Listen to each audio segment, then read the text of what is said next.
Breaking news చూస్తున్నాం. Delhi liquor కేసులో arrest అయిన ఎమ్మెల్సీ కవిత బెయిల్ కోసం హైకోర్టును ఆశ్రయించారు.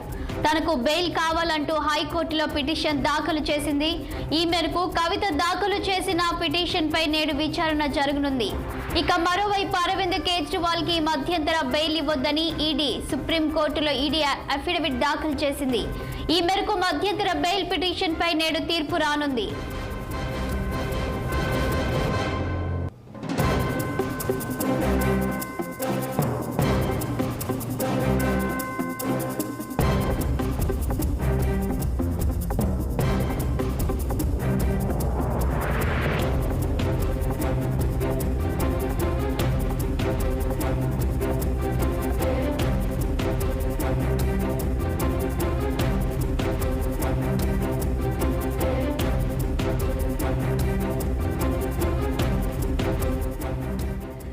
ఢిల్లీ లిక్కర్ కేసులో అరెస్ట్ అయిన ఎమ్మెల్సీ కవిత బెయిల్ కోసం హైకోర్టును ఆశ్రయించారు.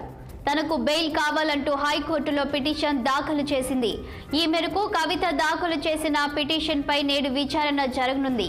ఇక మరోవైపు అరవింద్ కేజ్రీవాల్ కి మధ్యంతర బెయిల్ ఇవ్వొద్దని ఈడీ సుప్రీంకోర్టులో ఈడీ అఫిడవిట్ దాఖలు చేసింది. ఈ మేరకు మధ్యంతర బెయిల్ పిటిషన్ పై నేడు తీర్పు రానుంది.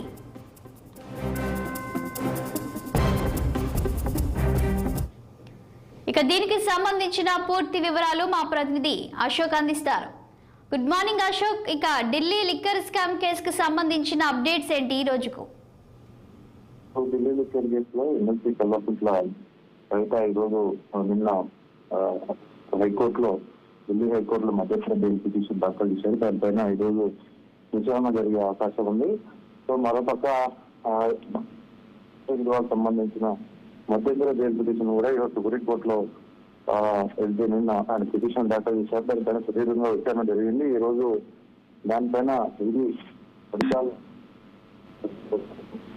సో ఈ సందర్భంగా అఫిడవిట్ లో ఎన్నికల్లో ప్రచారం చేయడం అనేది ప్రాథమిక హక్కు లేదా రాజ్యాంగపైన హక్కు కాదని ఈడీ స్పష్టం చేసింది. అలాగే చట్టపరమైన హక్కు కూడా కాదని తెలియజేసింది. సో ఆమ్ ఆద్మీ పార్టీకి జాతీయ కన్వీనర్ ఢిల్లీ ముఖ్యమంత్రి కాబట్టి తనకు ఎన్నికల ప్రచారానికి అనుమతి ఇవ్వాలంటూ ఆయన మధ్యంతర బెయిల్ పిటిషన్ సుప్రీంకోర్టులో వేశారు. దానికి సుప్రీంకోర్టులో మొన్న సుదీర్ఘ వాదనలు జరిగాయి. సో ఈ రోజు దానిపైన ఉత్తర్వులు సుప్రీంకోర్టు ఇచ్చే అవకాశం ఉంది. సో ఇప్పటికే మనీ లాండరింగ్ కేసులో అటు సిబిఐ ఈడీ కేసులో అరవింద్ కేజ్రీవాల్ తిహార్ జైల్లో ఉన్నారు. మరో పక్క కల్వకుంట్ల కవిత కూడా తిహార్ జైల్లో ఉంది. ఆమె ఈ నెల 6వ తారీఖున ఢిల్లీ ట్రయల్ కోర్టు ఆమె బెయిల్ పిటిషన్ రిజెక్ట్ చేసింది. కాబట్టి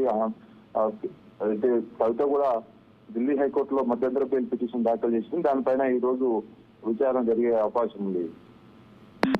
థాంక్యూ అశోక్.